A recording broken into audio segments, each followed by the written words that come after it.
Somebody asked about the strobe flickering light sensitivity with fluorescent lighting. They said that you were going to that you had checked on that, or that you were curious about it. Just wondered if you had any information about that. Yeah, I've actually become a real firm incandescent bulb addict, having gone through the process of looking at that.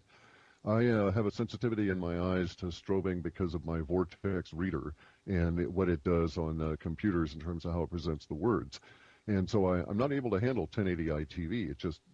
I'm able to see the strobe in transition because my eyes have been trained.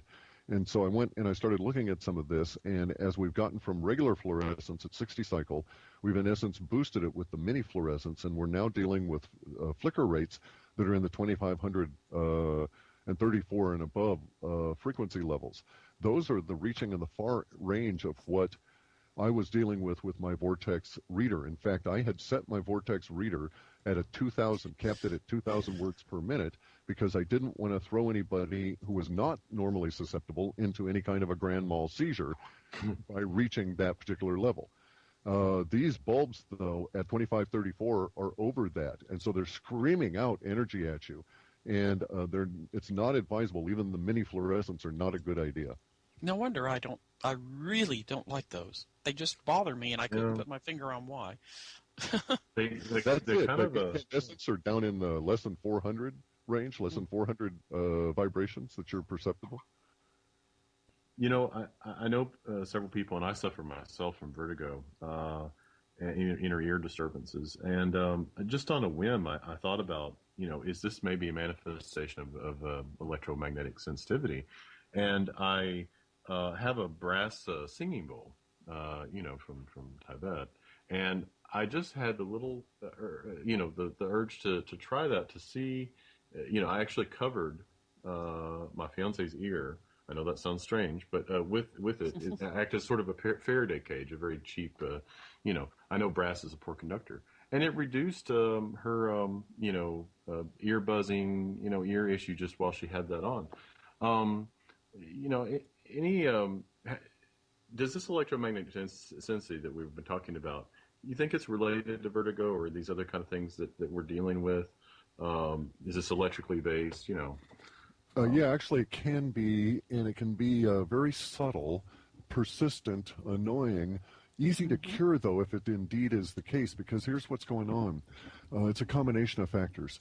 We have a society where you're not really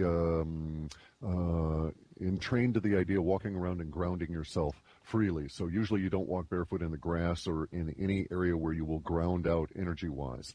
And so that's an issue. And you need to be grounded frequently during the day just to shed the electrostatic charges that you're going to build up. Plus, our society is now filled with all this electro smog in the form of Wi-Fi, and then the chemtrails, all the cell towers, all of the tetra radiation, and the Gwen smart towers, meters, and everything else. Correct. All of the stuff beaming out, and it's beaming out in microwaves. But the microwaves cause changes in the level of the air moisture, and it causes dehydration around them. So if you stand around one of the things in the TSA, one of the things you'll notice about these TSA employees that are near the machines is they have dry skin continuously. They exhibit all kinds of signs of drying hair because they're subjected to the ionizing radiation. By the way, they should be drinking at least 2 cups a day of lemon balm tea. That's what's required at Hanford over here at the nuke plant workers to deal with that same issue. And you could also drink the lemon balm tea as an effort to hydrate yourself and reduce some of the effects of the ionizing radiation. But for tendinitis and stuff, what you're going to have to do is go a step further. You're suffering at that point the buildup of the salts in your body because you're being dehydrated by the environment around you. You're being dehydrated by the tendency of our food sources to extract water from us. So, for instance, if you drink anything with caffeine, it's a diuretic, or parsley, and so you're going to be peeing out more water than you're taking in. So you need to be hydrated. You have to understand that our food sources, anything prepared commercially, anything that has an ingredient list in it, will have salt added to it, or MSG, or some other form of a dehydrating substance. Again, this affects your body in terms of those vibrations that it becomes sensitive to, because it dries out the little tiny hairs that are all throughout our body, not just in your ear, but in your lungs, the cilia, and in your intestines, the villi. So all of these little tiny hairs that cause movement within the body dry out, and as they do so, they become more dense and more crystalline, and it literally changes their frequency. And so you start picking up frequencies that you never heard before. Sort of makes sense? Wow. Yes, actually, it does make sense. Oh, okay. So to get around that, yeah, I'd never really thought of that. Yeah, if you're sensitive at that level, as opposed to having the other form of sensitivity, which has to do with the blood and the gases, okay, that's a different kind of electrosensitivity. But if you have this water-based sensitivity, which I find to be the most common, it's a case of being dehydrated and not being grounded. So you can probably find relief if you can ground your bed at night. You know, get a little piece of copper and copper wire or something, go it out through a window or a hole in the wall, and put it into the ground. Or walk around barefoot for a while every day on grass and that kind of stuff, not asphalt. You want to be uninsulated from the ground so that you literally ground out some of these energies. And then at the same time, you want to raise your water levels and decrease your salt intakes. That is very, very interesting, and thank you so much for that information.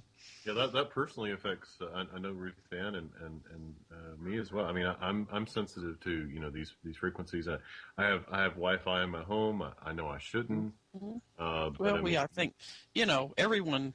No, I can't say everyone, but so many people do. I mean, and I guess it doesn't matter. Your neighbor has it too, right? I mean, you correct.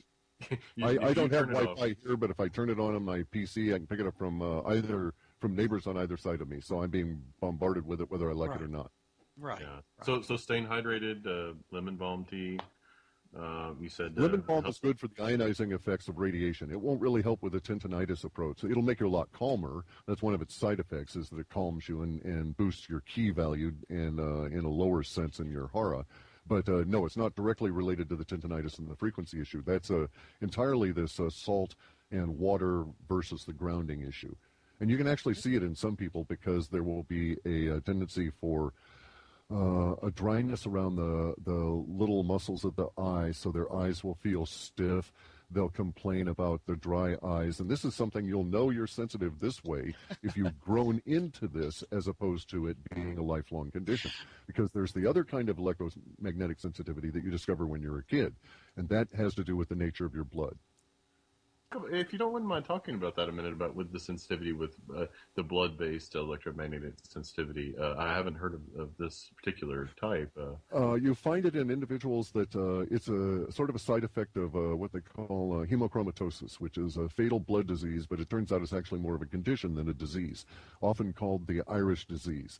And it's related to too much minerals in your water source that build up in your body with no readily available way of getting out. And it leads to ultimately to death through kidney disease and this kind of thing. It actually means that, for instance, though, that Irish women don't suffer anemia as much as women elsewhere because they don't have the iron loss in the blood loss, because their iron sources are coming in through the water. But it does mean that the men in Ireland build up towards rage tendencies that's often fueled and again triggered by dehydration caused by alcohol. The rage tendency has to do with too much iron built up in the blood, and it affects the heme, the little part of the hemoglobin, and its rate of spin within the you have to understand that your blood doesn't just like flow and dribble through your veins or your arteries. It actually spins. Everything is spin in universe. And so your blood vessels spin, and that's how they actually do their action of gathering up carbon dioxide and other pollutants and imparting oxygen as they go along. Is this spinning process accomplishes this. Now, the spin rate at which they spin is an electrically sensitive component. It is so you're electrically sensitive in your blood at a plasma level as opposed to a crystalline level with a little cilia. Makes sense? So it's the spin rate that changes, and then you become sensitive to electromagnetic influences. Now, in California, I know in some of the valleys, the water is heavily polluted with selenium. So they have a different spin rate and a different level of electromagnetic sensitivity, but underlying it, it's the same overly saturated metals in the blood condition. What can someone do about that? I mean, not in a medical sense necessarily, but I mean, we're obviously, again, I'm going to disclaim, we're not providing medical advice here, but what are your thoughts on how someone... Well, just at a chemical level, you stop the ingestion. If you're in Ireland and you've got really heavily polluted water with lots of iron and you're male, well, maybe you'd better look at some kind of an iron filtration system just to get rid of it. it is, as I say, less of a problem with women, and can in some cases be beneficial to them. They don't really suffer from hemochromatosis until they're till they're into postmenopausal. So, at that point, they need to pay attention to it. But it's not really good to have this condition for your life anyway, because it leads to all different kinds of other issues, literally the hardening of the arteries that are not plaque buildup and so on. But you change your diet, and then you can get into all of the various ways of getting these kinds of metals out of your body. Now, one of the ones I'm exploring at the moment is zeolite. The reason I'm doing it is because when Fukushima went off, it left a pattern of radiation around pretty much the whole hemisphere of the planet now. Northern hemisphere has been pretty much given a even coating of radiation all over the place. And I was looking at some of the arthritic symptoms that I've been suffering and wondering whether some of them are related to an increase at this level. Zeolite it's an interesting kind of a clay because it has a Buckminster fullerene hollow center that seems to be magnetically sensitive to pulling out minerals of all kinds, whether or not they're ferrous, and are magnetically sensitive themselves. So it's been said to be able to be used to reduce the influence on your body of, the mercury from your fillings and this kind of thing, and that will make you less electromagnetically sensitive with a continual use, and it's not particularly harmful. Now, here's something that I like. I like the approach of do no harm. So, grounding yourself on the grass is not going to do you any harm unless you're a fool and you step on a snake or something, right? And then that's your problem. I just advise walking on the grass, not on the snakes. So in this case, the clay, unless you ate vast quantities of it, is not going to do you much harm, and it can indeed maybe strip out some of these materials from your body if that was your problem. It may not be, so you got to be real careful about self-diagnosis on this. Sure. However, absolutely. it's easy with the water one. It's easy to cure. You drink a couple of glasses of water, the tendinitis goes away a little bit. You think, oh, maybe if I drink some more water every day, it'll go away more. And geez, okay, it doesn't hurt so much, and you pee a little bit. That's the downside. Right. Oh, that'd be all right. Oh, yeah, no, absolutely. Everything we're discussing is, like you said, you walk on the grass, it's okay. You can't overdo that. Walking's good. So, but excellent information. And electromagnetic sensitivity is something, whether you're extremely sensitive or not, even if you're only mildly sensitive, with the saturation we have of it, it's hard to avoid it. Yeah. And unless you put yourself in, a dual-lined Faraday cage or something and just spend your life in there, I don't know how you're going to avoid it. You may not even escape it then.